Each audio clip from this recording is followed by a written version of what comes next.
Hey everyone, welcome back to the garden. As you can see, with all the rain we've been having, some things in the garden are just looking really, really pretty. So I kind of want to do a little bit of a tour today, but also show us doing some planting. I don't know if I had mentioned in one of my previous videos that I brought a Cupressina I brought one home from the garden center where I work. That's a columnar Norway Spruce. I don't think I ever showed it. It was just sitting on our front porch for about a week until we could get it planted. So we did get that planted in the bed that we're going to be extending, where the Royal Raindrops crabapple is eventually going to find its new home. So I'll show a little bit of that, but some things are just looking really pretty, like I said, because of all of the rain. And I'm looking behind me at those coneflowers because they look so beautiful. We are having some issues in our yard with coneflowers. Aerified mites. I don't know if I'm going to talk about that in this video or not. Maybe I'll talk about it in a future video. But those are also the same mites that cause rose rosette disease. So that is quite concerning. I feel like the weather the last couple of years is really starting to wreak havoc on my garden anyway. I don't know about your gardens, but the extreme heat, the extreme drought, the humidity, now intense rainfall. Some plants are starting to show that stress, but some things are looking really good. So come garden with me today and let's take a look at the good, the bad, and maybe the ugly. We'll see.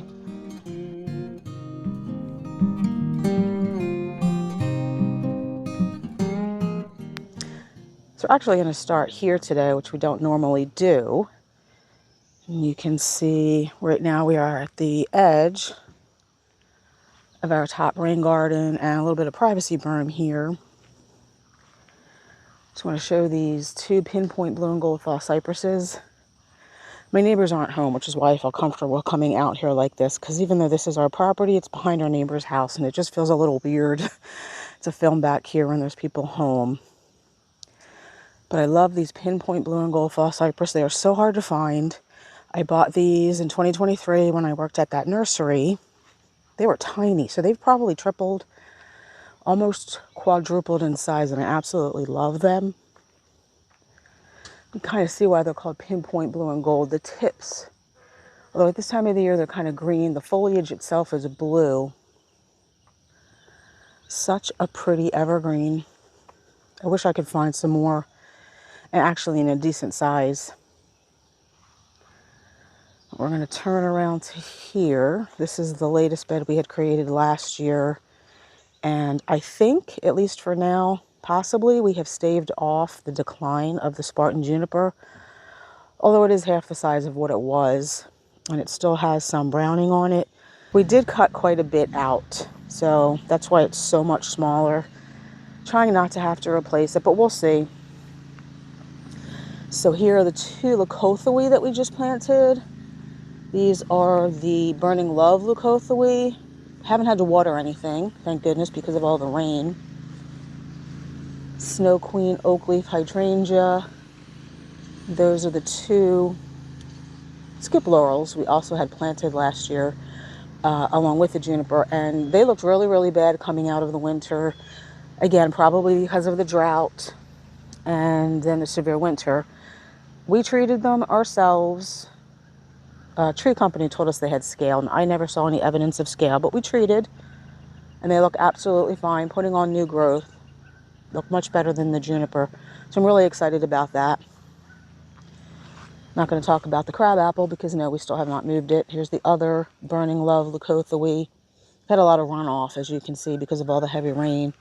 In the fall, my husband wants to come through here and lay some stone to create a bit of a pathway for the water to go there.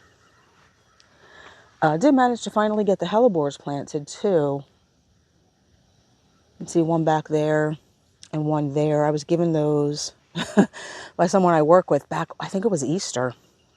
So yeah, finally got those in the ground. The two ferns, I got those from the clearance section at work last year. There's that one.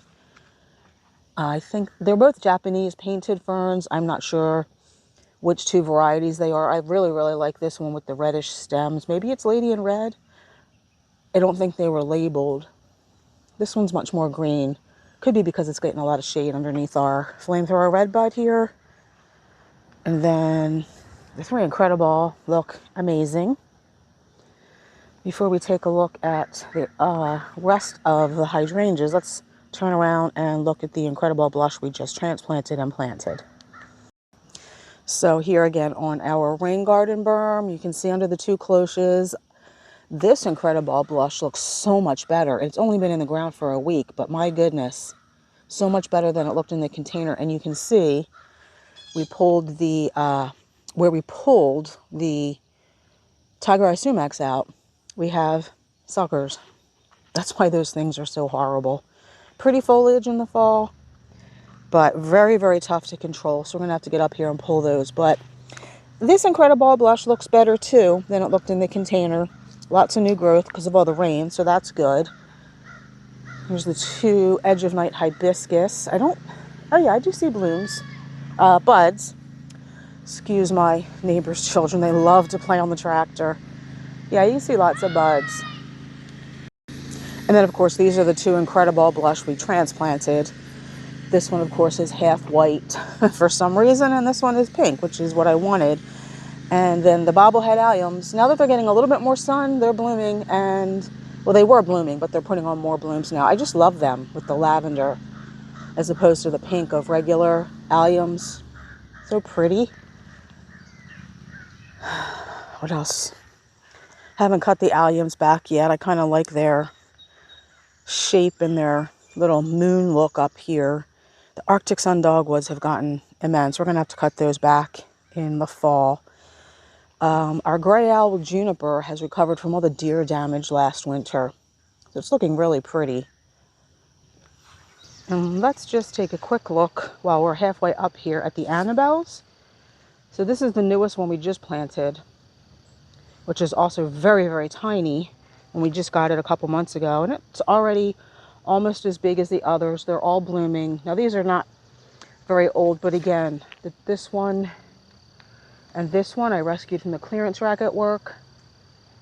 It was really tough keeping them alive last year in the drought, but they're starting to really look really pretty. And because of all of the rain, we're starting to get a lot of jewelweed. This is a weed. Because of all of the rain and the weather, we have not been able to keep up with the weeds this year, but that's what that is. Really want to get those out of there. But the Annabelles and the Incredibles are doing really, really, really well. Pleased with that. And again, while we're up here, let's just look at all the beautiful cone flowers in the rain garden, and even the Agastaki. These were a clearance rack rescue at work last year. They're doing well. Coming back down this way so you kind of get the long view. These are the hydrangeas we planted last year. Cherry Explosion up front. Those are the big lace cap pink ones. And then 3 rhythmic blue in the back. And I love how the rhythmic blue are kind of different, like different colors. And it's interesting because a lot of the other hydrangeas that change color that we've planted on our property are all pink. But the rhythmic blue, particularly the two on the ends, are much more blue. This one in the middle is much more pink. But again, loving all the rain because they look incredible this year. We had such a hard time keeping them out of wilt last year. Let's go and take a look. Blue lobelia, not yet flowering. They flower a little bit later. And it's funny because they look to have stayed a little bit in control this year, whereas last year they were all over. They do readily self-seed and send out runners. The stackies are kind of going out of bloom at the moment, but let's back up and look at the two quickfire hydrangea standards. To me, they look much more white this year. Maybe I just never really paid attention before. I mean, I tend to because I love these hydrangea standards, but they almost glow this year. Maybe it's all the rain. Not like we've not had a lot of rain before. This year they just seem much more white, and they're absolutely stunning. And you can see the cone flowers. Let's go take a look. We have Coreopsis and Heliopsis. My cat loves to come up here and lay in the Coreopsis, so I think that's why it's kind of collapsed in the middle. But the Heliopsis is in full bloom and literally spread like weeds. That's what all these little green things are. I try to pull them out, stay on top of it. It's not easy. The Invincibelle lace, you know, they're supposed to be lavender. I have to admit, I'm not impressed with them yet. Now, this is only their second year in the ground. This one has this little bit of lavender on it, so we'll just keep an eye on them through the years, see how they perform. This is our wee bit grumpy that we saved last year from the plant regulator. I don't see any buds. Now, it could very well be that did not like the harsh winter, but it looks completely normal compared to what it looked like last year. We are making slow progress on this bed. I will show you just a tiny clip of us planting the Cupressina, and you can see the red bud in the foreground here. We did mark out with the hose how we want to extend this bed. We have not done it yet because, again, that requires transplanting and it's just too hot and humid. You can see the poor hosta, they're suffering from the heat, but we're slowly getting there in the extension of this bed and getting things planted. I love the Cupressina. So this is just me filming from the upstairs window so that you could get an actual view from above, not just standing on the ground. My husband's bringing the Cupressina up to place it. You can see he's about to pass the Summers Tower Redbud. We have the bed extension outlined with the holes, although I don't think that's going to be the final shape. This is just rough so that we could see where we needed to place this Cupressina. Because let me pause this. If you remember, the crabapple from our new kind of shade bed over by our rain garden berm is going to come over here. That's going to be the third tree in this bed on this far side. And I kind of wanted the crabapple, the Cupressina, and the Summers Tower redbud to be equidistant. So if you remember the Summers Tower redbud I had in the plan that I did for this bed over the winter when I thought we were going to have more of a bed on the property line here, but I didn't want to destroy this whole bed. So this is the new version of that plan. So the Summers Tower redbud, my husband planted that a couple of weeks ago while I was at work. We do have some things to transplant here, which is kind of why we haven't actually got the bed done yet, because it's just way too hot and humid to be transplanting. I feel like these eclipse hydrangeas need to be transplanted over here. We also need to spread out more these Kodiak fresh Dervilla. We also need to transplant probably the hosta because I feel like you've already seen in this video, these are getting burned from being in full sun right now. If you remember, we used to have two massive maple trees here that used to shade out this bed quite a bit. Now it gets more sun, although you do see in the afternoon here it does get some shade. The two eclipse hydrangea are going to come over here. We have two Dandyman color wheel. I think I showed you those several months ago. We bought those from Lowe's. Those are going to come over here. The lamium may or may not move over here. I do feel like that needs a little bit more shade. So this is just getting started here. We're not creating the bed today. We just wanted to get the Cupressina in. I will show you a little bit of that planting and then what it looks like when it's finished.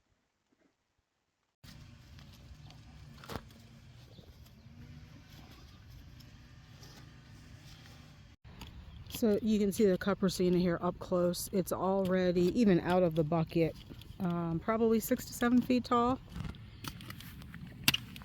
It's a columnar Norway spruce. So the stats are 20 feet tall by 6 feet wide. Hardy's ounce is on 4. Now 20 feet tall by 6 feet wide, that's in 10 years. Probably be in like 15 years, probably about 10 feet wide. I may have to cut it out of this bucket. I can lift.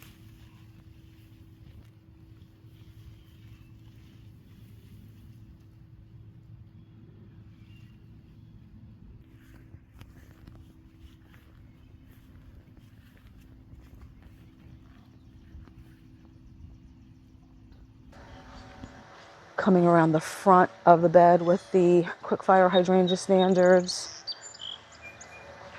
I love the color up here this year. Maybe I'll try to recreate these pots next year. Maybe we'll even try to save the ferns, although I don't know if they'll last in the house over the winter.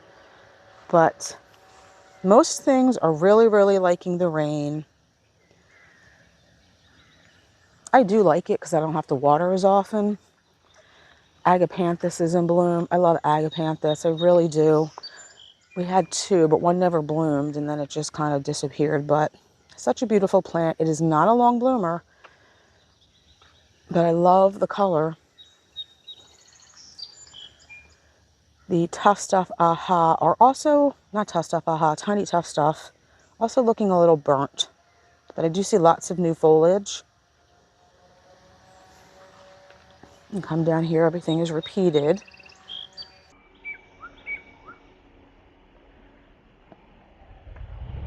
And the two Boom Chocolata, I always want to say Hydrangea. The two Boom Chocolata geranium we planted just, I don't know, last video.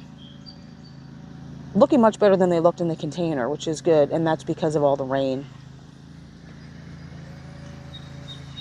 The Dervilla Kodiak Orange is putting on some more growth. The pretty orange tips. The pretty yellow flowers. And you can see through there the Twist and Shout. And the Summer Twist and Shout Hydrangea. They looked really brilliant a couple of weeks ago. And of course, the Endless Summer Twist and Shout is in full bloom. Absolutely love this hydrangea. Some of the blooms are still looking brilliant. Some of them are looking kind of sunburnt, although this area does not get a ton of sun. Maybe it's just the heat, but look. Incredible. And I don't have to do anything to get this to be blue. It starts out blue, goes a little purple. You might every once in a while get a lighter lavender bloom on here, but I don't have to do anything to get this to be even partially blue. And there, through there, you can just see the Incredible. And as we come around this way, you can see the beautiful lime ricky hedge.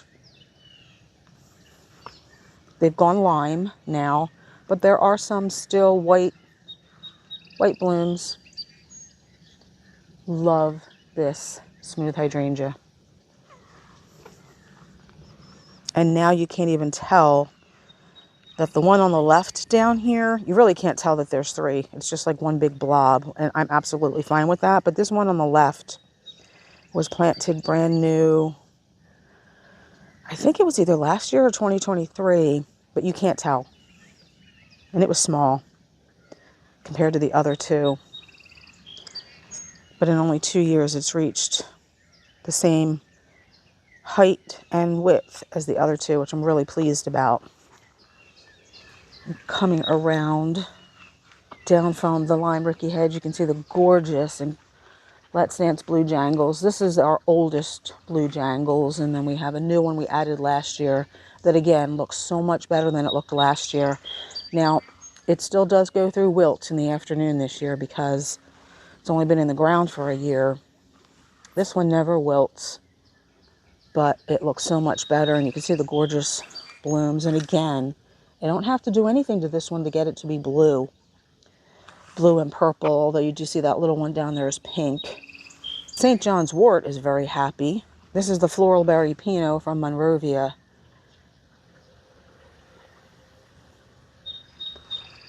And then the blackberry lily is blooming.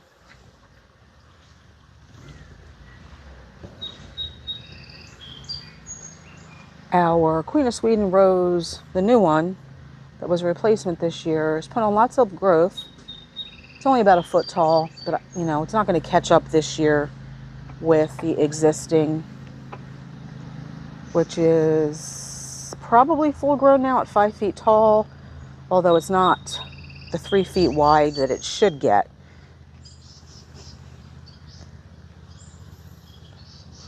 Lots of phlox. That looks a lot better this year. Phlox self-seed as well, because if you remember from last year, we did get rid of a lot of our phlox.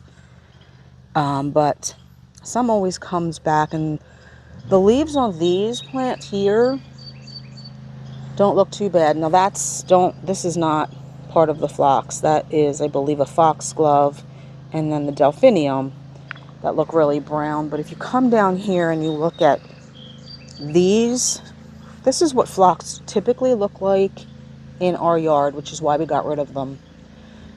So I don't know why those ones down there look so much better. This one is still exhibiting this issue. I don't know what the issue is, but we'll leave it there for now. We have another St. John's wort here. This one is called pumpkin. So the berries are a little bit less orange, but when they're in bloom and when they're full grown, they look very, very similar to each other, the pumpkin and the floral berry pinot. And, oh my goodness, I have been trying for so long to get Turk's cap lilies to bloom. I planted these bulbs several years ago, and they've actually migrated a little bit. They're very touchy.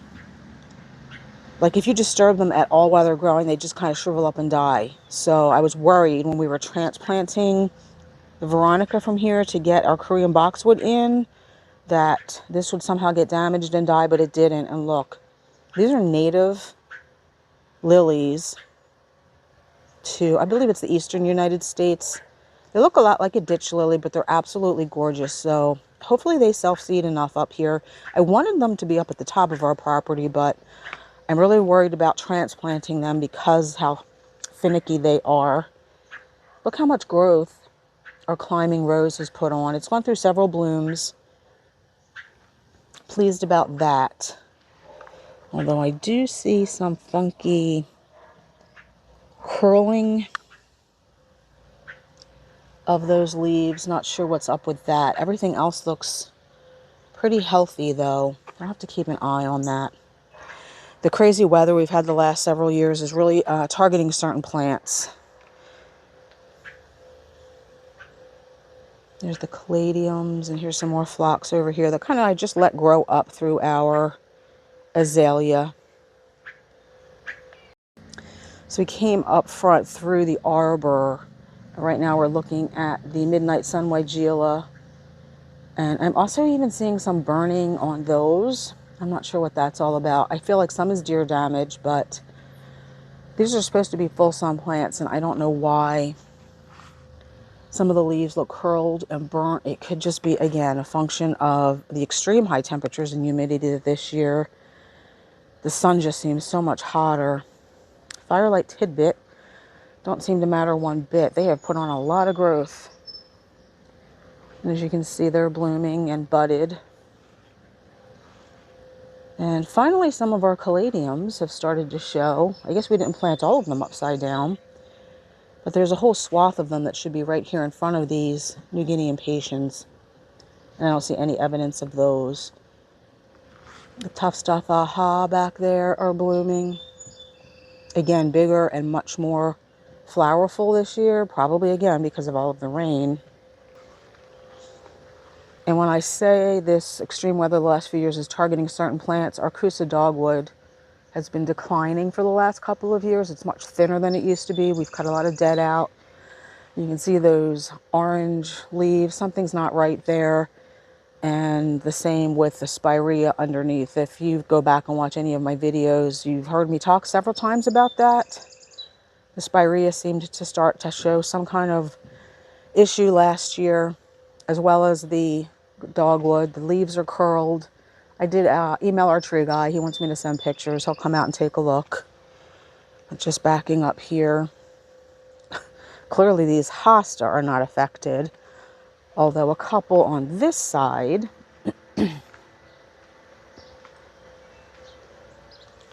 like these two, and then the one over there, you can see that in front of the hydrangea.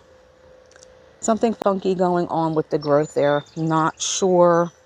Never had an issue with this bed before. The two Rejoice Leucothoe and the Duke's Garden Plum Yew we planted earlier this year are doing well. Getting plenty of rain. And the Ajuga has spread quite a bit, which I'm glad, really, because then I won't have to worry about weeding. You can see we have not kept up with the weeding very well.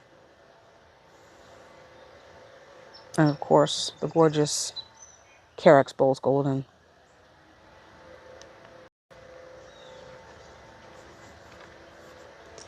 Just gonna come back through the fence here and see what we see. I did notice as I was coming through the gate that I do need to cut back the ladies' mantle along our little path there. But I always love this view.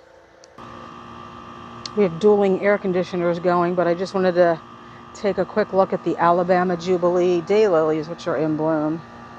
This is one of the few daylilies which I actually like. They don't seem to get as messy as, say, the Stelladoros. And they're just such a gorgeous dark orange.